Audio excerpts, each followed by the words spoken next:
This is Countdown to Economic Collapse, May 1st, 2011. I'm David John Sponheim, running for president in 2012. This past week has been a very strange occurrence of events. Right now we're looking at a war with Libya. Clearly Obama is doing the work of the IMF and the UN. We've talked about that before. He's simply doing whatever they direct him to do. Our country is leaderless and rudderless. He took the time this past week to talk about his birth certificate and how he revealed it, supposedly revealed it. And we're all wondering, well, if this is the copy you've been hiding for 3 years and paid $1.666 million to defend against, actually Obama for America and the DNC paid that money, which may be a misuse of funds. We're not sure yet. Okay, so he took the remainder of the interview and ignored the issues about Leon Panetta getting pushed to the Secretary of Defense position, and then General Petraeus moving into Leon Panetta's position at the CIA. You know, a lot of payback. You wonder, what did Leon Panetta do to deserve being elevated to the Secretary of Defense position? And why is Barack Obama keeping everything so tight, a loop of 3 people?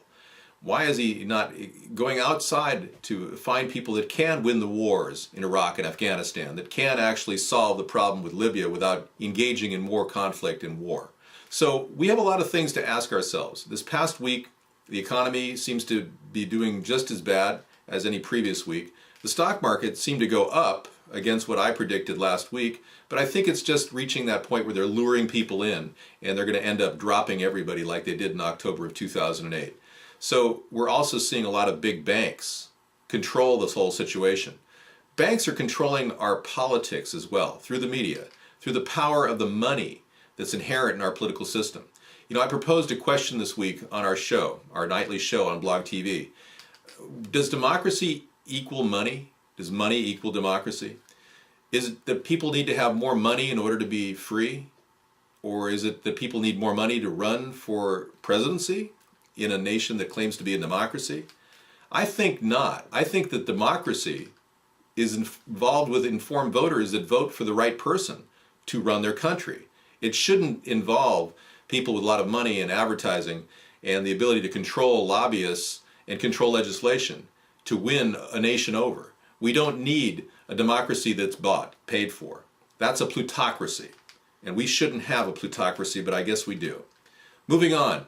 We've got a situation at the Fukushima plant that is just as bad as it was before. There's some information that there's as much fissionable material at Fukushima as 2,500 megaton atomic bombs. And if they're going off in a slow, very slow meltdown way, we're going to be seeing radiation well into the future, and it will affect the human species and all living creatures on the planet. The situation in the south. That's got to be one of the worst series of tornadoes that ever occurred in our history. Does that have anything to do with the fact that the South is getting the highest level of gamma radiation? We've been watching the RadNet, and it's an EPA site that actually shows us the gamma radiation at the highest level in Atlanta, Georgia, 4,320 clicks per minute, as opposed to Seattle, which has about 630 clicks per minute. 4,300, and it's very high on the eastern seaboard as well. So why is it that the weather pattern is starting to mess up? We're paying NOAA a lot more money than we were 2 years ago. NOAA hasn't made any statements about what they think the scientific reason for all these massive tornadoes, way more than any time in U.S. history per month. In the month of April alone, it's astronomical. The deaths are unbelievable. The poor families that are burying their people, their loved ones, it's tragic. And what did Obama do when all of this happened? He goes down to a southern city and actually does a teleconference, pretends like he cares, and he did what Bush did. Remember Bush when he took that plane flight over Katrina? And he said, "Good job, Brownie."